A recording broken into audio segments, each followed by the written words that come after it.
loo yaqaan Eugene F. McDonald oo ahaa nin aad casabi u ah nacabna markasta TV-ga daawanaya xaysiiska ka soo horbaxa ayaa maalmaha ka madax isugu yeeray shaqaale shirkadda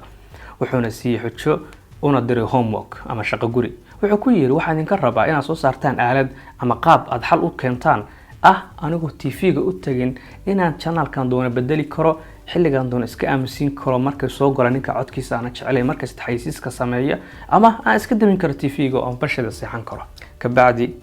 natiijadu sida la sheego waxa ay remote control kan maanta adeegsano inkastoo culimo badan oo caan ah oo saynis yahana uu kamid yahay Nikola Tesla ay kamid ahaayeen ragii hormuudka u ahaa soo saarista iyo ikhtiraacida